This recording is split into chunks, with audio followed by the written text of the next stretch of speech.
Some how there is a feeling کہ آپ لوگ اچھے سے پریپیئرڈ نہیں تھے اس کام کے لیے، اس ٹاسک کے لیے. روپیہ اوور ویلیوڈ تھا، آپ کی ایکسپورٹ گری ہوئی تھی، امپورٹ کا بل بہت زیادہ تھا. یہ بیسک فیکٹ ہے جو مجھے بھی پتہ ہے، پورے پاکستان کو پتہ ہے. آپ کو روپے کی ڈیویلیوشن کرنی تھی، انیویٹیبل تھی. فارن ایکسچینج گر چکے تھے. $7 ارب انٹر بینک میں سیل کیا گیا تھا 5 سالوں میں روپے کو ہولڈ کرنے کے لیے. یہ پتہ ہے، ریالٹی ہے. لیکن ریمیڈی جو آپ نے کرنی تھی اتنے پینکی وے میں کر رہے ہیں آپ. کبھی 142 روپے لے جاتے ہیں، کبھی 139 پہ لے آتے ہیں، کبھی 123 پہ عمران کی اوتھ ٹیکنگ والے دن آپ نے کروا دیا کہ آج وزیر اعظم آ گیا، آج بلے بلے ہو گئی، روپیہ خود ہی تگڑا ہو گیا. تو I don't feel a strategy اور پلان بیہائنڈ اٹ. دیکھیں خان صاحب کی اوتھ ٹیکنگ پہ تو جو بھی تھا اس کا تو ذمہ دار ہم نہیں ہو سکتے، لیکن اس کے بعد سے جو کچھ بھی ہوا اس کے ذمہ دار ہم ہیں. آج تک ہم ذمہ دار ہیں، آگے آنے والے وقت کے بھی ذمہ دار ہیں. آپ کو اس کی سزا مل رہی ہے، آپ کی پولیٹیکل کاسٹ ہے اس چیز کی. جی بالکل ہے. اس میں جو انسٹیبلٹی ہے وہ اس وقت لوگوں کو تنگ اس سے ہو رہے ہیں. ہمارے خاص طور سے ٹریڈرز اور انڈسٹریلسٹ لوگ اس وقت پریشان ہیں. گیس کی سپلائی سے پریشان ہیں، الیکٹرک کی سپلائی سے پریشان ہیں.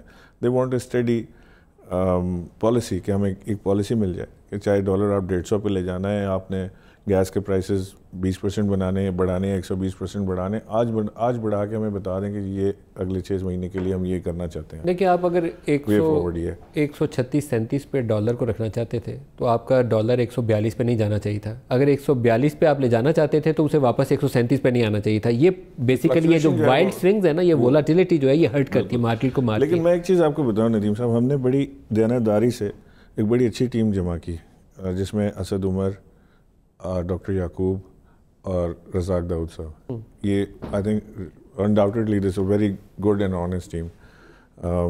کہیں آپ کو ڈس آنیسٹی نظر نہیں آئے گی. They are working. وہ ابھی اپنی اسٹریٹجی سیدھی کر رہے ہیں، چیزیں کر رہے ہیں، اور مجھے بالکل یقین ہے کہ یہ اس کو قابو پا جائیں گے ان چیزوں کے اوپر. جو بھی آپ کو تھوڑے سے حالات اکنامک جو ڈسٹرب نظر آ رہے ہیں، یہ انشاءاللہ آنے والے وقت میں بالکل. اچھا، یہ پریشر ٹائمز ہیں، یہ ایزی ٹائم نہیں ہوتا. ماضی میں بھی میں نے بہت سے ایسے مواقع دیکھے ہیں جہاں پر ہم اس پریشر ٹائم سے گزرے ہیں. صرف یہ لگا مجھے کہ اسموتھ سیلنگ نہیں آپ لوگ کر رہے، آپ تھوڑا سا جرک میں ریئیکٹ کر رہے ہیں جو مناسب نہیں ہوتا. شاید آپ کو ابھی آن دی جاب زیادہ ٹائم گزارنے کی ضرورت ہے. پرہیپس ایسے ہی.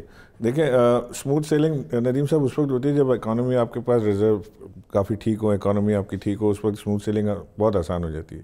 یہ ٹف ٹائم جو ہے جس میں آپ IMF کو بھی اوائڈ کر رہے ہیں، جس میں آپ ساری دنیا میں خان صاحب خود جا کے پیسے جمع کر رہے ہیں، پاکستان کی اکانومی کو سیدھا کرنے کی کوشش کر رہے ہیں. ایک پرائم منسٹر جو ہے وہ سارے چیزوں میں اپنے سارا ٹائم لگا رہا ہے. وہ اس کی اس وقت تو جو خان صاحب کی جو انٹیگریٹی ہے نا، مجھے لگتا ہے کہ عمران خان اوور ٹائم لگا رہے ہیں اور باقی ٹیم جو ہے وہ بھاگ کے ساتھ ملنے کی صرف کوشش کر رہی ہے. پیچھے ہے ان کے، وہ 10 قدم پیچھے کھڑی ہے. یہ کوشش مجھے تاثر ملتا ہے. خان صاحب کے ساتھ ویسے ہی ریس لگانا مشکل ہے.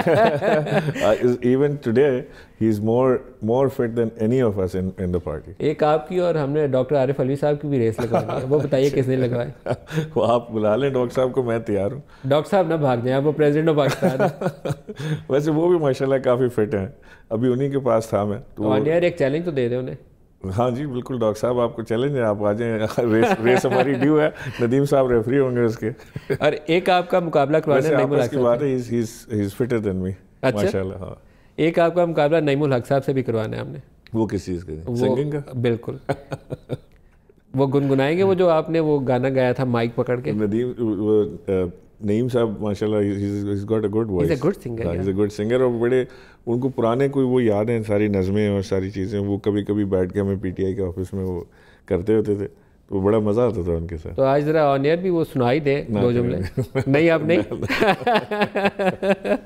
پرانی یادیں تازہ کرنے نہیں آپ ہیں. دھرنے کے دنوں میں تو آپ نے وہ خوب مزہ کیا جناب میوزک کے ساتھ. مزے کا تھا. وہ بڑا سپر ہٹ ہوا تھا. 40 ملین ویوز کراس کر گیا تھا وہ. تو دوبارہ ٹرائی کرنے میں مذائقہ نہیں ہے. دیکھیں کبھی زندگی میں موقع ملا تو کروں.